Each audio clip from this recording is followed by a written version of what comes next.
Hello everyone, welcome to inspire classes. तो ये transportation का पार्ट नंबर 3 है।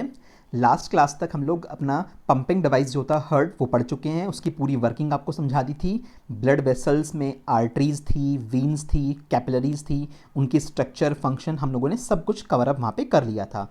हर्ट का डायग्राम आपको बनाने को दिया था, वो आपने बना लिया होगा। उसकी पूरी वर्किंग आपको बहुत अच्छे से समझा दी थी। आज यहाँ पे आप हर्ट में जो डबल सर्कुलेशन होता है, भाई हम लोग मैमल्स हैं तो मैमल्स में ये जो हर्ट होता है वो 4 चैम्बर का होता है और 4 चैम्बर वाले हर्ट में डबल सर्कुलेशन होता है। तो हम मीनिंग समझेंगे कि डबल सर्कुलेशन का मतलब क्या होता है, उसके क्या एडवांटेजेस होते हैं। पूरा प्रॉपर डायग्राम बना के आपको समझाऊंगा, बहुत बार एग्जाम में पूछा हुआ है। इसके अलावा सिंगल सर्कुलेशन भी होता है, जैसे जो मछलियाँ होती हैं फिशेज, उनकी बॉडी में हमारे पास सिर्फ 2 चैम्बर का हर्ट होता है, तो वहाँ पे सिर्फ सिंगल सर्कुलेशन होता है। उसके बारे में भी क्वेश्चन आएगा, तब देखेंगे। तो शुरू करते हैं आज की क्लास डबल सर्कुलेशन, उसके बाद पढ़ेंगे फिर ब्लड प्रेशर के बारे में। ठीक है, चलो। तो ये डबल सर्कुलेशन वाला जो टॉपिक है ये मल्टीपल टाइम्स एग्जाम में पूछा जा चुका है। बहुत बार इसके बारे में आप क्वेश्चन देखोगे प्रीवियस से उठा के, तो डबल सर्कुलेशन उन्होंने कई बार पूछा है। डबल सर्कुलेशन का मतलब क्या है कि जब बॉडी में हर्ट को पंप किया जाता है ना, मतलब हमारा हर्ट बॉडी में ब्लड को पंप कर रहा है। जब बॉडी में ब्लड को पंप करेगा तो वो ब्लड हर्ट से 2 बार पास आउट होके जाता है। तो यही मीनिंग होता है डबल सर्कुलेशन का। देखो क्या लिखा हुआ है, the blood circulates through the heart twice during each cycle. हर एक साइकिल में, हर एक पंपिंग साइकिल में ब्लड हर्ट से 2 बार गुजरेगा, उसके बाद जाके बॉडी के अंदर पास आउट होगा। पूरा डायग्राम समझाऊंगा, टेंशन मत लो। तो इसलिए डबल सर्कुलेशन बोलते हैं। अगर ब्लड हर्ट से सिर्फ एक ही बार पास आउट होके जाए एक साइकिल में तो सिंगल सर्कुलेशन बोलेंगे। सिंगल सर्कुलेशन किन में देखने को मिलता है अक्सर? सिंगल सर्कुलेशन जो मछलियाँ होती हैं, फिशेज, जो पर्टिकुलर क्लास है उसके अंदर जो फिशेज होती हैं, उन मछलियों में, फिशेज में हमारे पास सिंगल सर्कुलेशन होता है। अब इस डबल सर्कुलेशन का फायदा क्या है? हम लोगों में तो डबल सर्कुलेशन है, तो डबल सर्कुलेशन होने से मेन एडवांटेज क्या होता है कि हमारी बॉडी में ऑक्सीजनेटेड ब्लड की सप्लाई लगातार बनी रहती है और हमारा ऑक्सीजनेटेड ब्लड और डीऑक्सीजनेटेड ब्लड मिक्सअप नहीं हो पाते। डबल सर्कुलेशन होगा तो आप देखोगे कि इससे बेनिफिट ये होगा कि हमेशा बॉडी के अंदर कुछ ना कुछ ऑक्सीजन वाला ब्लड रहेगा ही रहेगा। सपोज करो कि बॉडी के अंदर ऑक्सीजन वाला ब्लड खत्म हो गया, आप कह रहे हो कि अब 1 मिनट रुको, हम जो है ऑक्सीजन लेके आते हैं लंग से। इतनी देर कैसे बाकी सेल्स रेस्ट कर जाएंगे? फिर तो बाकी के सारे सेल्स खराब हो जाएंगे ना, अगर उन्हें ऑक्सीजन नहीं मिली। तो 24 आवर्स परमानेंटली बॉडी के हर सेल्स में ऑक्सीजनेटेड ब्लड अवेलेबल होना चाहिए और बाकी जो ब्लड है उसका सर्कुलेशन 24 आवर्स कैरी आउट होता रहना चाहिए। तो डबल सर्कुलेशन में बहुत सारे बेनिफिट्स हमारे इस तरह के होते हैं। एक तो पूरी एंटायर बॉडी में ऑक्सीजनेटेड ब्लड की सप्लाई बनी रहती है और दूसरी बात, ये दोनों ब्लड आपस में मिक्सअप नहीं हो पाते हैं। अब इस पूरे प्रोसेस को मैं आपको समझा देता हूँ। ये वाला डायग्राम तो नहीं बनाना, ये तो कॉम्प्लिकेटेड सा लगेगा क्योंकि इसमें नाम भी सारे नहीं लिखे हुए हैं बहुत अच्छे से। नेक्स्ट वाला डायग्राम हैंडमेड डायग्राम है, मैंने खुद बनाया हुआ है, उसके अकॉर्डिंग मैं आपको पढ़ाऊंगा। उससे पहले हर्ट की स्ट्रक्चर देखो फिर से। ये वाली हर्ट की स्ट्रक्चर तुम्हें बनाने को मैंने बोला था। शुरुआत कैसे करी थी? पल्मनरी वीन से। ये पल्मनरी वीन्स क्या कर रही थी? ये आपके लंग्स से ऑक्सीजन वाला ब्लड लेके आ रही थी और लाके लेफ्ट एट्रियम में इन्होंने लाके रख दिया था। जब यहाँ पे प्रेशर बढ़ना स्टार्ट हुआ तो ये लेफ्ट एट्रियम कॉन्ट्रैक्ट हुए, एसए नोड ने सिग्नल भेजे थे ना, लेफ्ट एट्रियम कॉन्ट्रैक्ट हुआ तो ये मिट्रल वाल्व या फिर बाइकस्पिड वाल्व खुल गए और ये ब्लड आके नीचे गिर गया।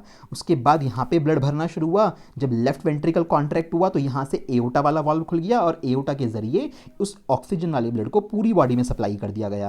अब पूरी बॉडी में रेस्पिरेशन हो चुका होगा, उसके बाद जो CO2 वाला ब्लड होगा, यानी ऑक्सीजन कम है, CO2 ज़्यादा है, तो डी ऑक्सीजनेटेड ब्लड को पूरी बॉडी से कौन लेके आई थी? वेना कावा लेके आई थी। ये सुपीरियर और इंफीरियर वेना कावा लाके कहाँ भरना शुरू कर दिया? डी ऑक्सीजनेटेड ब्लड इन्होंने राइट एट्रियम में। राइट एट्रियम में जब ये प्रेशर बढ़ने लगा तो ये वाले जो हमारे ट्राइकस्पिड वाल्व में ये खुल गए और ब्लड आके राइट वेंट्रिकल में गिरने लगा। राइट वेंट्रिकल में जब प्रेशर बढ़ा तो उसके प्रेशर की वजह से ये पल्मनरी वाल्व खुल गया और पल्मनरी आर्टरी इस ब्लड को वापस कहाँ ले गई? लंग्स के पास ऑक्सीजन फिल करवाने के लिए। तो इस तरह की स्टोरी मैंने आपको बता दी थी। इस तरह की चीज़ को अब एक प्रॉपर ब्लॉक डायग्राम से समझते हैं तो उससे तुम्हें क्लैरिटी आ जाएगी कि हाँ, हर्ट में 2 बार ब्लड पास आउट हुआ है हर एक साइकिल में, तो 2 बार जो ब्लड सर्कुलेट होके गया है, that's why we are saying that कि डबल सर्कुलेशन होता है। तो इससे अंडरस्टैंडिंग इतनी डेवलप नहीं हो पाती है उस चीज़ के डबल सर्कुलेशन की जितनी आपको नेक्स्ट डायग्राम में समझ में आएगी बात। देखो ये डायग्राम है, ये बनाना है, एग्जाम में बना के आना होता है भाई, बहुत इंपॉर्टेंट है। मैं बता रहा हूँ कि डबल सर्कुलेशन का जो क्वेश्चन मल्टीपल टाइम्स तुम्हें रिपीट हुआ मिल जाएगा तुम्हारे एग्जाम्स वगैरह में। शुरुआत करते हैं बिल्कुल जैसे यहाँ पे करी थी। कैसे करी थी? पल्मनरी वीन्स ऑक्सीजन वाला ब्लड लेके आई थी लेफ्ट एट्रियम के अंदर और आगे की कहानी आपको अच्छे से पता है। बिल्कुल यहाँ पे भी ऐसी शुरुआत कराता हूँ। तो हमारे पास जो लंग्स की कैपिलरीज हैं, उन लंग्स की कैपिलरीज में से ऑक्सीजन भरवा के इस रास्ते के जरिए, रास्ता देखते रहना, इस रास्ते के जरिए लेफ्ट एट्रियम में लाके पल्मोनरी वीन ने क्या करा, ऑक्सीजनेटेड ब्लड को या प्योर ब्लड को लाके रखना शुरू कर दिया। तो यहाँ से ब्लड चल के आ रहा है ऑक्सीजन वाला लंग्स की कैपिलरीज में से, और लेफ्ट एट्रियम में वो ब्लड बढ़ता जा रहा है। तो लेफ्ट एट्रियम से वो ब्लड जब प्रेशर ज़्यादा हो जाएगा कहाँ पास आउट होगा, लेफ्ट वेंट्रिकल में। मैंने एरो दिखा रखे हैं यहाँ पे। लेफ्ट वेंट्रिकल जब कॉन्ट्रैक्ट करेंगे तो वो ब्लड एओटा के जरिए कहाँ पास कर दिया जाएगा, देखो लिखा हुआ है एओटा। अगर आपको हार्ट की स्ट्रक्चर पीछे वाली याद है तो इनमें कुछ भी नहीं है बनाने में। तो लेफ्ट वेंट्रिकल से उस ब्लड को एओटा लेके जाएगी, उसकी जो ब्रांचेस है वो लेके जाएंगी पूरी बॉडी की जो डिफरेंट डिफरेंट कैपिलरीज होंगी। ये बॉडी की क्या है, कैपिलरीज है अलग अलग ऑर्गन्स की, कॉमन बना दी है, सबकी अलग अलग नहीं बनानी है। किडनी की होंगी, लिवर की होंगी, ब्रेन की होंगी, ऐसे डिफरेंट डिफरेंट ऑर्गन्स की कैपिलरीज होंगी जहां पे वो ऑक्सीजन वाला ब्लड चाहिए होगा। तो एओटा लेके गई थी ना लेफ्ट वेंट्रिकल से ब्लड को, देख लो जरा। तो जब लेफ्ट वेंट्रिकल में ब्लड आया था तो यहां से कहां पे गया था, वो एओटा वाली जो आर्टरीज है वो पूरी बॉडी में ब्लड सप्लाई करने के लिए लेके गई थी। ठीक है, चलो आगे चलते हैं। अब पूरी बॉडी से ब्लड को इकट्ठा करके कौन लेके आया था, डी ऑक्सीजनेटेड ब्लड को वेना कावा लेके आई थी। देखते हैं यहाँ पे हमारे पास एओटा से पास आउट होते होते ब्लड आया हमारी ब्लड कैपिलरीज में, जो हमारी बॉडी की ऑर्गन्स की कैपिलरीज हैं। यहाँ से एक्सचेंज हुआ फाइनली, और फाइनली यहाँ से जो इन्होंने ऑक्सीजन को एब्जॉर्ब कर लिया इसमें से और CO2 को छोड़ दिया होगा, है ना भाई। यहाँ से तो ऑक्सीजन वाला ब्लड आ रहा था, ब्लड की जो कैपिलरीज थी इन कैपिलरीज ने ऑक्सीजन एब्जॉर्ब कर ली अपने रेस्पिरेशन के लिए और CO2 उसमें छोड़ दी। अब ये CO2 वाला जो डी ऑक्सीजनेटेड ब्लड है, मतलब जिसमें ऑक्सीजन बहुत कम है और CO2 बहुत ज़्यादा है, तो इस ब्लड को लेके आएगी कौन, वेना कावा। देखो लिखा हुआ है नाम, इम्प्योर ब्लड कैरी करके लेके आएगी, लाके कहां पटक देगी, ये राइट एट्रियम में हमारे हार्ट के। तो राइट एट्रियम में ये ब्लड हमारे पास आ गया। राइट एट्रियम से फिर पास आउट होके कहां जाएगा, राइट वेंट्रिकल में जाएगा। राइट वेंट्रिकल से इसको यहां से लंग्स में लेके जाएगी कौन, हमारी पल्मोनरी आर्टरी। तो राइट वेंट्रिकल से इसको इस रास्ते के थ्रू लंग्स में वापस लेके जाएगी पल्मोनरी आर्टरी। देख लो पीछे वाला डायग्राम, राइट वेंट्रिकल से इस ब्लड को कौन लेके गया था, पल्मोनरी आर्टरी लेके गई थी, कहाँ पे, लंग्स में प्योर कराने के लिए। तो तुम ध्यान से देखो बहुत अच्छे से कि हमारे पास जब भी ब्लड आया एक बार, देखो जैसे यहाँ से अगर बात करें, कहीं से भी शुरुआत कर लो। सपोज राइट वेंट्रिकल में हमारे पास ब्लड आया इकट्ठा होकर पूरी बॉडी से, गंदा ब्लड है ना जिसमें ऑक्सीजन कम है, राइट वेंट्रिकल में आ चुका है, ध्यान रखना। अब ये राइट वेंट्रिकल से राइट एट्रियम से राइट वेंट्रिकल में पास आउट होगा, तो राइट वेंट्रिकल में पास आउट हुआ। राइट वेंट्रिकल में पास आउट होने के बाद अभी एक बार हार्ट से देखो निकल के जा चुका है, फिर ये कहाँ जा रहा है, फिर ये बॉडी में नहीं जा रहा, लंग्स में जा रहा है। लंग्स में से जाके प्योर हो गया, फिर यहाँ से पल्मोनरी वीन इसको लेके आई, वापस हार्ट में लेके आई, फिर हार्ट से दोबारा पास आउट हुआ। अब इसके बाद जाके बॉडी के अंदर जाएगा, समझ रहे हो ना। देखो पूरी बॉडी से गंदा ब्लड इकट्ठा होकर आया राइट एट्रियम में, राइट एट्रियम से राइट वेंट्रिकल में, तो एक बार तो ये इस रास्ते से पास आउट हो गया, यानी वन टाइम सर्कुलेशन तो भी हो चुका है, अभी बॉडी में नहीं गया ये। अब इसके बाद लंग्स में पहुंचेगा, लंग्स से वापस प्योर होकर आएगा फिर से लेफ्ट एट्रियम लेफ्ट वेंट्रिकल में। अब इसके बाद लेफ्ट एट्रियम से लेफ्ट वेंट्रिकल में जाने के बाद अब क्या होगा, फाइनली यहाँ से इस ब्लड को एओटा लेके जाएगी बॉडी की बाकी की कैपिलरीज में। समझ में आ रही है ना बात। तो ओवरऑल ये हुआ कि ब्लड बॉडी में पास आउट होने से पहले जब एक बार हार्ट में आ चुका था तो उसके बाद राइट एट्रियम से राइट वेंट्रिकल में गया और फिर घूम के लंग्स के थ्रू होता हुआ दोबारा से हार्ट में आया और उसके बाद जाके बॉडी के अंदर पहुंचा है। तो यानी कि एक साइकिल के अंदर ब्लड 2 बार हार्ट से पास आउट होके जा रहा है। इस वजह से इस प्रोसेस को क्या बोलते हैं, डबल सर्कुलेशन बोलते हैं।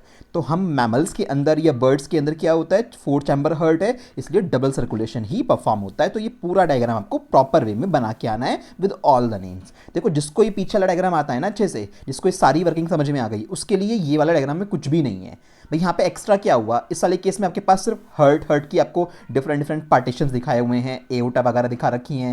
यहाँ पे क्या है, यहाँ पे मैंने हार्ट को चैम्बर फॉर्मेट में बना दिया, ब्लॉक डायग्राम बना दिया, और इसके अलावा मैंने कैपिलरीज दिखा के उनके पाइपलाइंस भी कनेक्ट कर रखी हैं। तो इस तरीके से समझना इसको बहुत आसान होता है। तो ये आपका कंप्लीट हुआ टॉपिक, बहुत अच्छे से इसको समझ लेना कि डबल सर्कुलेशन का प्रॉपर मीनिंग क्या है और हम क्यों कर रहे हैं ये प्रोसेस, ठीक है ना। चलो अब नेक्स्ट टॉपिक जो आता है हमारे पास वो आता है ब्लड प्रेशर वाला। अब ब्लड प्रेशर क्या होता है, आप लोगों ने देखा होगा कि इस तरह से हमारे बॉडी पे मतलब हैंड के ऊपर कफ को ऐसे बाइंड अप कर देता है डॉक्टर, उसके पास एक पंपिंग डिवाइस होती है, उससे पंप करता रहता है जिससे कफ धीरे धीरे फूलता रहता है और फिर उसके बाद हमारी आर्टरी में फ्लो होने वाला ब्लड कुछ टाइम के लिए रुक जाता है। दिखाऊंगा आपको कैसे होता है। और उसी के अकॉर्डिंग हमारे पास ये जो यहाँ पे मीटर होती है इनके पास, इसको क्या बोलते हैं, ब्लड प्रेशर किससे नापते हैं, स्फाइग्मोमैनोमीटर। सबको पता है ना, ब्लड प्रेशर नापने की जो मशीन होती है उसको स्फाइग्मोमैनोमीटर बोलते हैं, है ना। और जिस चीज़ को कान में लगा के वो हमारी हार्ट बीट चेक करता है उसको क्या बोलते हैं, उसको स्टेथोस्कोप बोलते हैं। ये बातें सबको अच्छे से पता है। तो ये जो हमारे पास स्फाइग्मोमैनोमीटर है जिसमें मरकरी भरा हुआ होता है, तो जब पंपिंग यहाँ से करता रहे धीरे धीरे डॉक्टर, तो ये कफ फूलता जाता है, कफ फूलते जाने से धीरे धीरे प्रेशर बढ़ता रहेगा और प्रेशर बढ़ते बढ़ते ये ऊपर की तरफ जाने लगेगा। अब 2 तरह के प्रेशर होते हैं। अब देखो हमारे हार्ट में जब हमारे वेंट्रिकल्स और आर्टरियम्स जो होते हैं वो कॉन्ट्रैक्ट और रिलैक्स होते रहते हैं, तो जो कॉन्ट्रैक्शन फेज में हमारी बॉडी से अंदर ब्लड फ्लो होता है कि जब हमारा हार्ट कॉन्ट्रैक्शन फेज में है, तो उस तरह के प्रेशर को बोलते हैं सिस्टोलिक प्रेशर। सिस्टोलिक प्रेशर वो प्रेशर है जब हार्ट क्या कर रहा है, कॉन्ट्रैक्ट कर रहा है। और डायस्टोलिक प्रेशर क्या होता है, डायस्टोलिक प्रेशर वो होता है जब हार्ट रिलैक्स करता है। ठीक है, तो सिंपल सा मतलब होता है डायस्टोलिक सिस्टोलिक का। ये सिस्टोलिक डायस्टोलिक दोनों के लिए लगेंगे, चाहे वो एट्रियम हो चाहे वो वेंट्रिकल हो, क्योंकि भैया कॉन्ट्रैक्ट भी दोनों करेंगे और रिलैक्स भी दोनों ही करेंगे, है ना। और ये सब रिलैक्सेशन कॉन्ट्रैक्शन करवाता कौन है, आपको अच्छे से पता है, साइनो एट्रियल नोड, जो एसए नोड है, जिसको हम लोग नेचुरल पेसमेकर बोलते हैं। अगर वो खराब हो जाती है तो उसकी जगह क्या लगाते हैं, आर्टिफिशियल पेसमेकर लगाते हैं ना। तो एसए नोड लगातार इंपल्सेस भेजती रहती है और हमारे हार्ट में कॉन्ट्रैक्शन रिलैक्सेशन होता रहता है।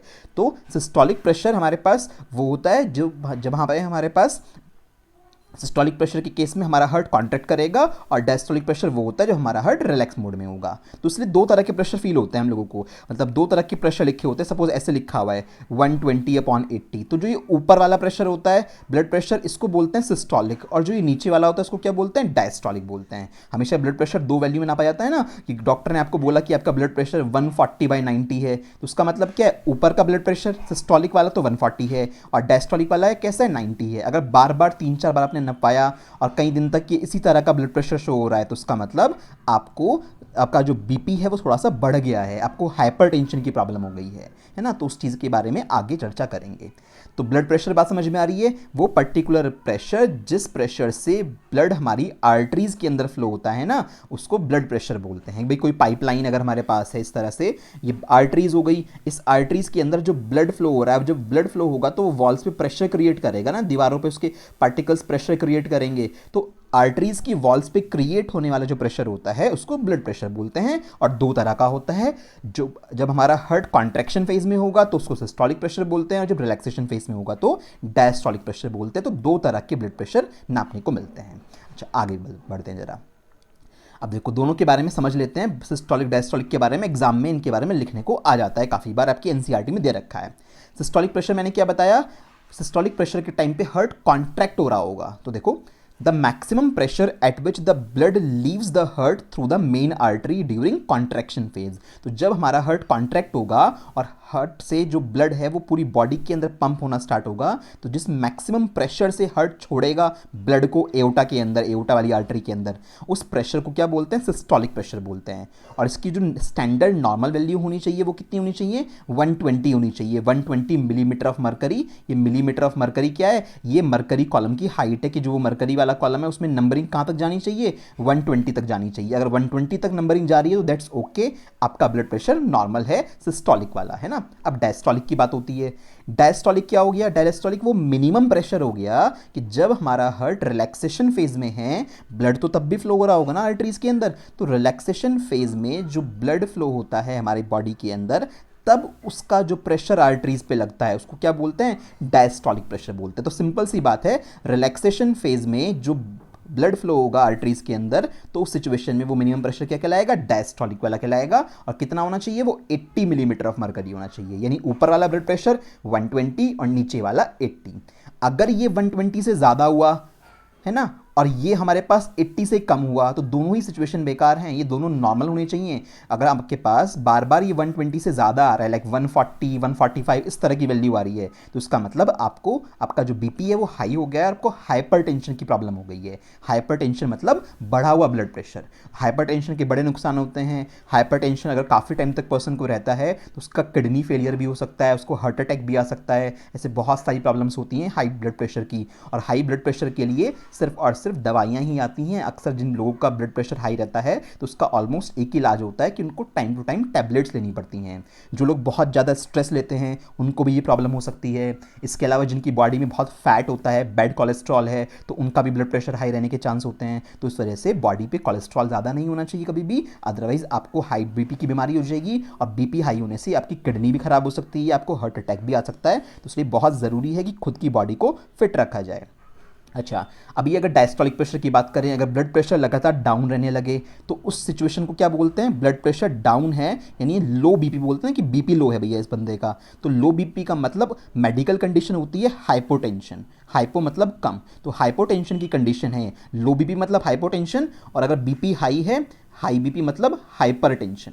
तो हाइपरटेंशन तो मैंने आपको बता दिया बहुत डेंजरस होता है। हाइपरटेंशन की सिचुएशन में अक्सर पर्सन को अटैक भी आ सकता है, उसकी किडनी भी खराब हो सकती है ना। और ये हाइपरटेंशन किस वजह से होता है, बॉडी में बहुत ज़्यादा कोलेस्ट्रॉल हो उस वजह से होता है, स्ट्रेस लेने की वजह से होता है, और बहुत सारे रीजंस हो सकते हैं इसके अलग अलग।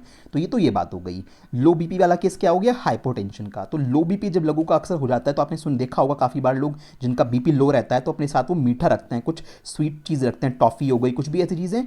थोड़ा सा अगर मीठा उस सिचुएशन में खा लिया जाता है तो बॉडी में वापस ग्लूकोज लेवल मेंटेन हो जाता है, जिसकी वजह से ये लो बीपी की प्रॉब्लम ठीक हो जाती है। इसके लिए आपको परमानेंट दवाइयाँ कोई खाने की ज़रूरत नहीं है, ठीक है। तो लो बीपी भी नुकसान वाला होता है, इसमें भी बहुत हार्मफुल होता है। अक्सर पर्सन को चक्कर आने लगते हैं अगर जब ब्लड प्रेशर लो होता है ना, तो इसमें सिंपल सी बात होती है, पर्सन को चक्कर आने लगते हैं। और कई बार उसको कॉफ़ी चाय के लिए भी बोलते हैं, उसको चाय या कॉफ़ी अगर पिला दें तो उसको बीपी ठीक हो जाएगा। खैर, इससे ज़्यादा खतरनाक हमारा हाई बीपी होता है। दोनों ही अपनी अपनी जगह पे हैं, कुछ ना कुछ इनके लॉजिक अपने अपने हैं, डॉक्टर मेडिकल टर्मिनोलॉजी में होती हैं।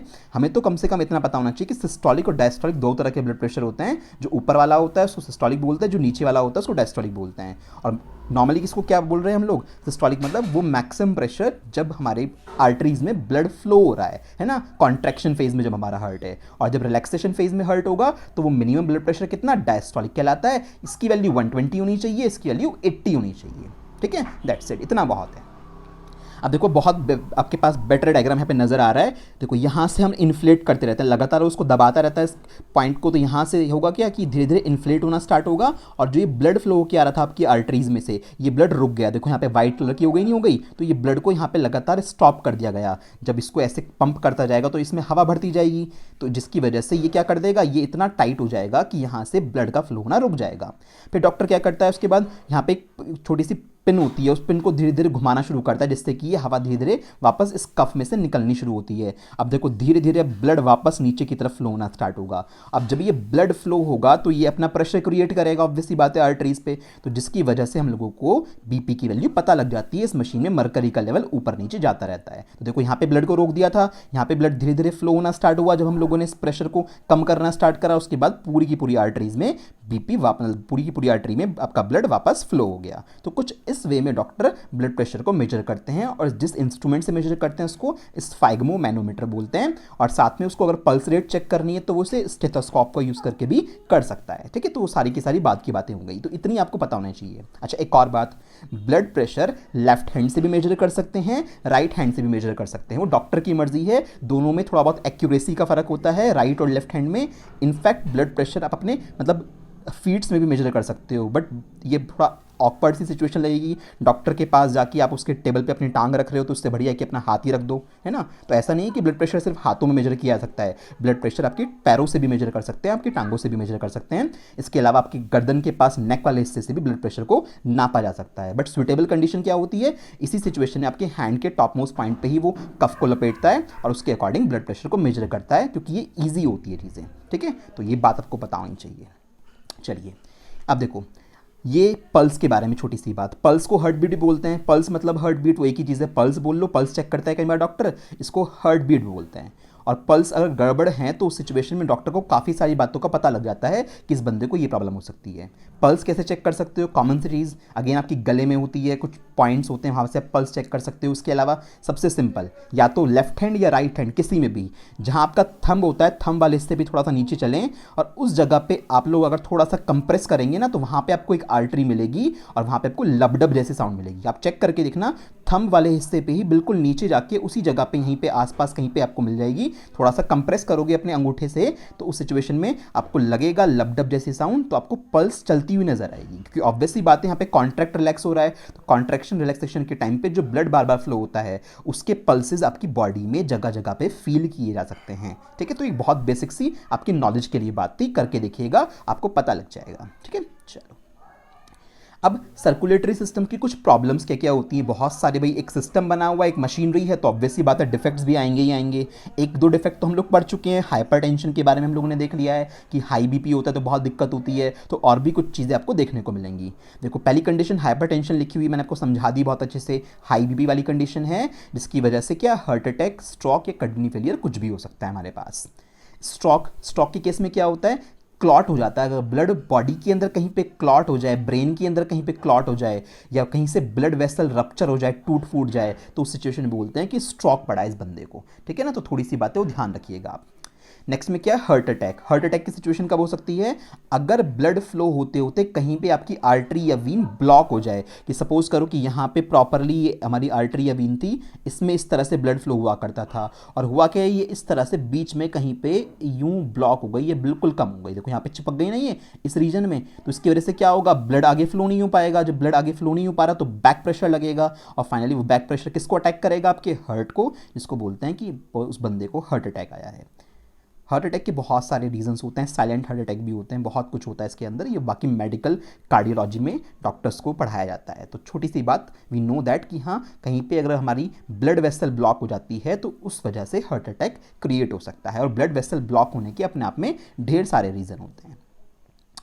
अच्छा, और देखते हैं सर्कुलेटरी सिस्टम की एक और डिजीज़ है एनीमिया। एनीमिया आपको बताया था जब मैंने आप लोगों को बेसिक बातें पढ़ाई थी ब्लड के बारे में, जब पढ़ा रहा था कि ब्लड के अंदर जो आरबीसी होती है उसके अंदर एक रेड कलर का पिगमेंट होता है हीमोग्लोबिन। अगर बॉडी में हीमोग्लोबिन की कमी हो जाए तो उस सिचुएशन में ऑक्सीजन का ट्रांसपोर्ट सही से नहीं हो पाएगा, जिसकी वजह से क्या बोलेंगे कि भैया हमारी बॉडी के अंदर ऑक्सीजन का ट्रांसपोर्ट नहीं हो पा रहा है, तो एनर्जी प्रोड्यूस नहीं हो पाएगी सही से, रेस्पिरेशन नहीं हुआ तो वहाँ पे बॉडी में थकान रहने लगती है उस पर्सन को। तो अगर हीमोग्लोबिन की बॉडी में कमी होती है तो बोलते हैं उस पर्सन को एनीमिया है। और एनीमिया है तो उस सिचुएशन में डॉक्टर उसको आयरन वाली टैबलेट्स लिखता है, या फिर वो इसको आयरन वाला जो सीरम होता है उसके इंजेक्शंस भी देगा काफ़ी बार, क्योंकि आपको अच्छे से पता है ये आयरन बॉडी के अंदर जाके जो हमारे पास ग्लोब्यूलिन नाम की प्रोटीन होती है हमारे प्लाज्मा में, तो उस ग्लोब्यूलिन नाम की प्रोटीन के साथ मिक्सअप हो जाएगा और जाके क्या बना लेगा, हीमोग्लोबिन बना लेगा, जिससे बॉडी की प्रॉब्लम्स दूर हो जाएंगी। तो इसलिए आयरन वो बोलता है हरे पत्तेदार सब्जियां खाइए जिसमें आयरन ज़्यादा होता है, आयरन के आपको टॉनिक दिए जाएंगे। तो ऐसे बहुत सारी चीज़ें होती हैं ट्रीट करने की एनीमिया को, जिससे ट्रीट करते हैं। ठीक है ना, तो ये एनीमिया डिजीज हो गया। एनीमिया मतलब हीमोग्लोबिन की कमी या आयरन की कमी बॉडी में।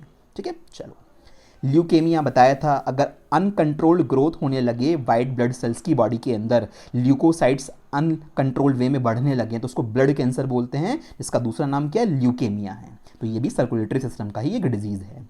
इसके अलावा हीमोफीलिया। हीमोफीलिया क्या होता है, अगर किसी पर्टिकुलर बंदे के ब्लड में क्लॉटिंग फैक्टर्स नहीं है, यानी उस पर्टिकुलर बंदे का ब्लड क्लॉट नहीं होता है जल्दी से, तो उस सिचुएशन में उस पर्सन को क्या है, हीमोफीलिया है। तो हीमोफीलिया एक ऐसी कंडीशन है जब पर्सन की बॉडी के अंदर क्लॉट करने के लिए जो रिस्पॉन्सिबल फैक्टर होते हैं, फिब्रिनोजन प्रोटीन होती है, थ्रोम्बोप्लास्टिन होता है, ऐसे बहुत सारी चीज़ें होती हैं, क्योंकि आपको बताया था क्योंकि ब्लड क्लॉटिंग के अंदर 13 फैक्टर्स अवेलेबल होते हैं, ये 13 फैक्टर्स मिलके ब्लड क्लॉट करते हैं। तो जब इसमें से मोस्ट ऑफ द चीज़ें मिस हो जाएं उस पर्सन की बॉडी में, तब क्या बोलेंगे कि उसको क्या है, उसको हीमोफीलिया है। ठीक है, बात समझ में आ रही है। चलो अब कैसे केयर करें अपने सर्कुलेटरी सिस्टम की, क्या ताकि सर्कुलेटरी सिस्टम हमारा खराब ही ना हो। तो सर्कुलेटरी सिस्टम की केयर करने के लिए आप बहुत सारे काम कर सकते हो। एक तो नॉर्मल सी बात है कि आप टाइम टू टाइम एक्सरसाइज कीजिए, क्योंकि एक्सरसाइज अगर करोगे तो आपकी बॉडी फिट रहेगी और बहुत लेसर चांसेस रहेंगे आपके हार्ट फेलियर के, स्ट्रोक के, हार्ट अटैक के, बहुत चांसेस कम हो जाएंगे, है ना। देख लो कि क्या है,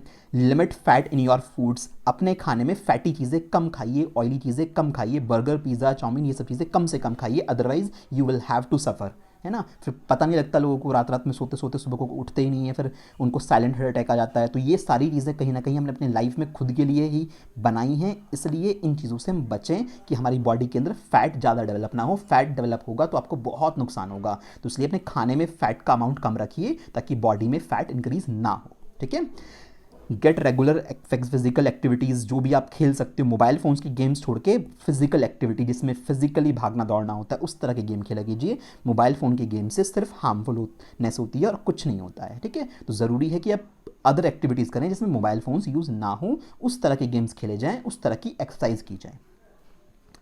तंबाकू, ऑब्वियसली बात है, सबको पता है सिगरेट, तंबाकू अवॉइड करना चाहिए, वो इम्पैक्ट करेगा डायरेक्टली आपकी पूरी बॉडी की फंक्शनिंग पे, सब कुछ ही खराब हो जाता है।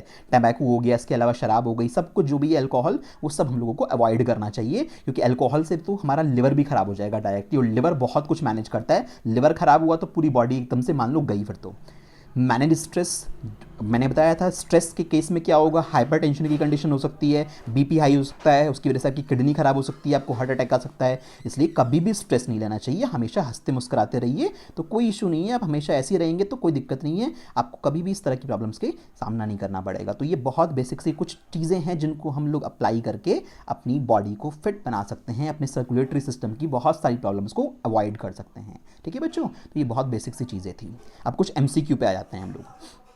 पहला MCQ हमारा क्या है, if your blood pressure is 90/70, 90/70 किसने बताया आपका ब्लड प्रेशर, तो उसमें जो नीचे वाला 70 है ये क्या रिप्रेजेंट करता है, अच्छे से पता है, ये तो होता है हमारे पास सिस्टोलिक ऊपर वाला, नीचे वाला क्या होता है डायस्टोलिक। और सिस्टोलिक वाले केस में जैसे ये सिस्टोलिक है, सिस्टोलिक प्रेशर है, सिस्टोलिक प्रेशर है कौन सा होता है, जब हमारा हार्ट कॉन्ट्रैक्शन फेज में होता है तो उस केस में सिस्टोलिक ब्लड प्रेशर बोलते हैं। और जो नीचे वाला होता है इसको क्या बोलते हैं, इसको डायस्टोलिक बोलते हैं। और डायस्टोलिक कौन सा होता है, डायस्टोलिक रिलैक्सेशन फेज होती है ना, अच्छे से पता है ना ये बात। तो देख लो नीचे वाला पूछा है इसने 70, तो डायस्टोलिक रिलैक्सेशन वाला जो होगा वो आंसर आ जाएगा। सिस्टोलिक तो आंसर कट हो गए, डायस्टोलिक है हार्ट कॉन्टैक्ट ना, ये भी गलत हो गया।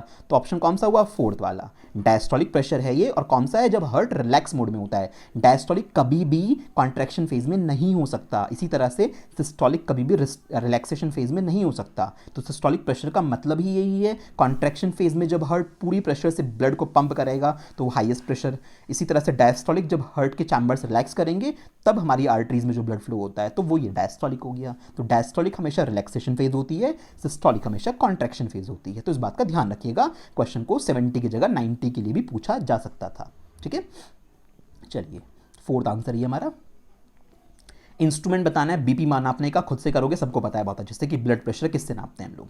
अच्छा, इसमें एक और नाम आया है, अजीब सा बच्चे पूछ लेते हैं काफ़ी मैं मुझसे, हीमोसाइटोमीटर क्या है। ये हीमोसाइटोमीटर एक ऐसा इंस्ट्रूमेंट होता है जिसकी हेल्प से आरबीसी की काउंटिंग की जा सकती है, रेड ब्लड सेल्स जो होती है ना हमारी बॉडी में उनको काउंट किया जा सकता है इस पर्टिकुलर इंस्ट्रूमेंट की हेल्प से। ठीक है, सिंपल सी बात।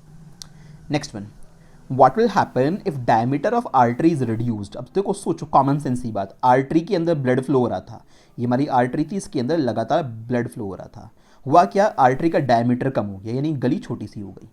ठीक है भाई, ये गली छोटी सी हो गई। जब डायमीटर आर्टरी का कम हो गया तो उसका मतलब अब ब्लड तो जाना तो उतना ही है, तो ब्लड को क्या करना पड़ेगा, वॉल्स पे ज़्यादा प्रेशर क्रिएट करना पड़ेगा। अगर आर्टरीज का डायमीटर घटा तो उस सिचुएशन में वॉल्स पे ज़्यादा प्रेशर क्रिएट होगा ब्लड की, जिस वजह से क्या होगा, हमारे पास जो वेसल्स हैं उन पे ज़्यादा प्रेशर क्रिएट हुआ, तो ज़्यादा प्रेशर क्रिएट हुआ तो finally we will say that कि जो बीपी है वो क्या हो गया, इंक्रीज हो गया है। समझ में आ रही है ना बात। तो ब्लड प्रेशर फाइनली क्या हो जाता है, सेकेंड वाला पॉइंट आएगा, ब्लड प्रेशर उस बंदे का इंक्रीज हो जाएगा उस सिचुएशन में। ठीक है ना, चलिए नेक्स्ट में, blood flows from legs to heart through the veins against the gravity.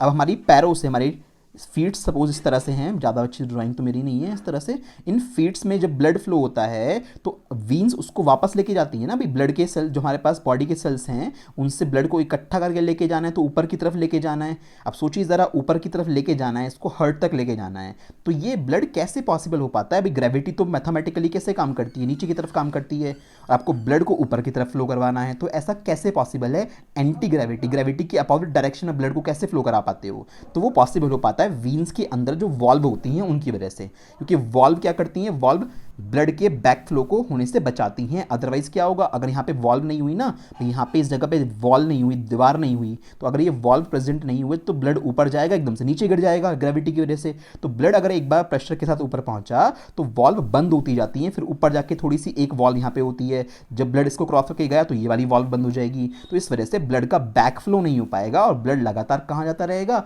ऊपर हार्ट तक पहुंच जाएगा। तो ये एंटी ग्रेविटी या अगेंस्ट द ग्रेविटी ब्लड का फ्लो तभी पॉसिबल है क्योंकि हमारी जो वीन्स होती हैं उनके अंदर वॉल्व होते हैं, है ना। आर्टरीज के अंदर वॉल्व नहीं होते, आर्टरीज जो वहाँ पे प्रेजेंट होती है हमारी हार्ट के अंदर ही उसी सेक्शन पे वॉल्व होते हैं दो, अदरवाइज बाहर पूरी बॉडी में जहाँ जहाँ आर्टरीज हैं वहाँ पे कहीं पर कोई वॉल्व नहीं होता है। ठीक है, बाहर सिर्फ वीन्स ही में वॉल्व होते हैं, यह बात आपको आर्टरीज में समझाई थी। ठीक है बच्चों, चलो नेक्स्ट एनसीईआरटी एग्जाम्पलर से क्वेश्चन है, in which of the following vertebrate group heart does not pump oxygenated blood to different parts of the body. इन सब में से किस पर्टिकुलर बंदे में, किस पर्टिकुलर क्लास के अंदर जो ऑर्गेनिज्म आता है उसमें उनका जो हार्ट है वो हार्ट ऑक्सीजनेटेड ब्लड को पंप नहीं करता है, कोई और करता है। ठीक है, तो वो कौन सी क्लास होगी? या तो ऐसी क्लास तो सिर्फ तब हो सकती है जब हमारे पास 2 चैम्बर का अगर हार्ट हो। अगर 2 चैम्बर का हार्ट होगा तो उस सिचुएशन में वो हार्ट ऑक्सीजन वाले ब्लड को खुद पंप कर ही नहीं पाएगा, क्योंकि जब 2 चैम्बर का हार्ट होगा तो सिंगल सर्कुलेशन होगा, और सिंगल सर्कुलेशन होगा तो ब्लड एक बार हार्ट को पास करके गया तो दोबारा से आएगा ही नहीं। तो ऐसा किस में होता है? ऐसा बर्ड्स कह रहा हूँ, फिशेस के अंदर होता है, और फिशेस किस में होती हैं? पिसेस के अंदर होती हैं। तो लास्ट वाला ऑप्शन आएगा। इसके लिए डायग्राम देखो एक बहुत अच्छा सा, देखो हमारे पास 2 चैम्बर का हार्ट है, 2 चैम्बर का हार्ट है, तो जब ब्लड बॉडी की कैपिलरीज से जो बिना ऑक्सीजन वाला ब्लड है, ब्लू कलर में डी ऑक्सीजनेटेड ब्लड है, जब ये ऊपर की तरफ चलना स्टार्ट करेगा तो एक बार हार्ट से पास आउट हुआ, अब इसके बाद कहाँ पे जाएगा? ये गिल्स में जाएगा, क्योंकि उनके पास तो गिल्स होती हैं, गिल्स में से उसे ऑक्सीजन मिलेगी और उसके बाद गिल्स उस ब्लड को, ऑक्सीजन वाले रेड ब्लड को आगे पहुंचाएंगी बॉडी के अंदर। तो देखो ना, ये यहाँ से पास आउट होने के बाद ये ब्लड वापस कहाँ पे गया? बॉडी कैपिलरीज के अंदर गया, ऑक्सीजन वाला ब्लड गया। किसने पहुंचाया? गिल कैपिलरीज ने पहुंचाया, हार्ट ने नहीं पहुंचाया। हार्ट से तो बस पास आउट होके हार्ट ने तो पंप करके कहां पहुंचा दिया? गिल्स में पहुंचा दिया, गिल्स ने बॉडी में पहुंचाया, है ना। जब 4 चैम्बर वाला हार्ट होता है तो उसमें क्या होता है? उसमें जब हार्ट ब्लड को पंप करके लंग्स में पहुंचाता है तो लंग्स के बाद वो ब्लड घूम के वापस हार्ट में आता है और हार्ट फिर पंप करता है उसको पूरी बॉडी में। तो हाँ, जैसे हमारी बॉडी हो गई, तो हमारी बॉडी के अंदर तो जो ऑक्सीजनेटेड ब्लड है या डी ऑक्सीजनेटेड ब्लड है उसको कौन पंप करता है? हार्ट ही करता है। हार्ट के अंदर इकट्ठा होकर डी ऑक्सीजनेटेड ब्लड आता है, वो उसको लंग्स में भेजता है, लंग्स में वो प्योरीफाई होकर वापस घूम के हार्ट के अंदर ही आता है और उसके बाद जाके बॉडी में फ्लो होता है। इसलिए तो क्या बोलते हैं हम अपनी बॉडी में कि डबल सर्कुलेशन है, जबकि इनकी बॉडी में क्या है? सिंगल सर्कुलेशन है। हार्ट से ब्लड बस एक ही बार पास आउट होगा, उसके बाद गिल्स में पहुंच जाएगा, फिर गिल्स इस ऑक्सीजन वाले ब्लड को आगे पास करेंगी। देख लो, हार्ट ने तो सिर्फ डी ऑक्सीजनेटेड ब्लड पास किया ना गिल्स को, यहां तो ऑक्सीजनेटेड की बात है, तो वो किसने की? गिल्स ने पास आउट की। तो ऐसा किस में होता है? ऐसा सिर्फ और सिर्फ पिसेस में होता है, मछलियों के अंदर पाया जाता है ऐसा। तो ये बहुत अच्छा क्वेश्चन एग्जाम्पलर में पूछा हुआ था, यू मस्ट नो दैट। तो काफी सारी चीजें जो रिलेटेड थी मैंने आपको समझा दी यहाँ पे, ठीक है। चलो, तो यहाँ तक हमारे पास जो एनिमल्स में आप मान सकते हो ट्रांसपोर्टेशन वाला प्रोसेस है वो पूरा का पूरा कवर अप हो गया। एनिमल्स में जितना भी ट्रांसपोर्टेशन के बारे में आपकी एनसीईआरटी में आपके सिलेबस में था मैंने सारा कवर अप करा दिया। इसके बाद बस एक लास्ट वीडियो ट्रांसपोर्टेशन की और आएगी, जिसके अंदर हम लोग प्लांट्स में कैसे ट्रांसपोर्टेशन होता है, फूड का ट्रांसपोर्टेशन, डिफरेंट मिनरल्स चाहिए होते हैं प्लांट्स को, वाटर चाहिए होता है प्लांट्स को, तो वहाँ पर क्या क्या चीज़ें रिस्पॉन्सिबल होती हैं ट्रांसपोर्टेशन के लिए। तो एक वीडियो बस सिंगल बनेगी, तो उसके बाद ये ट्रांसपोर्टेशन कवर अप हो जाएगा। तो ओवरऑल कितनी वीडियो देंगे ट्रांसपोर्टेशन की? 4। उससे पहले क्या क्या बन चुकी हैं? 3 न्यूट्रिशन की वीडियोस आ चुकी हैं, 3 हमारे पास रेस्पिरेशन की वीडियोस आ चुकी हैं। इसके अलावा टोटल 4 वीडियो ये हो जाएंगी ट्रांसपोर्टेशन की। And after that we will start with excretion. जब एक्सक्रीशन खत्म हो जाएगा तब जाके बोलोगे आप आपका एक चैप्टर बायोलॉजी का जो सबसे बड़ा चैप्टर है लाइफ प्रोसेसेस, वो पूरी तरह से कंप्लीट करा दिया। हर एस्पेक्ट को मैंने कवर कराया है शॉर्टकट में, कुछ भी नहीं कराया, ठीक है। चलो।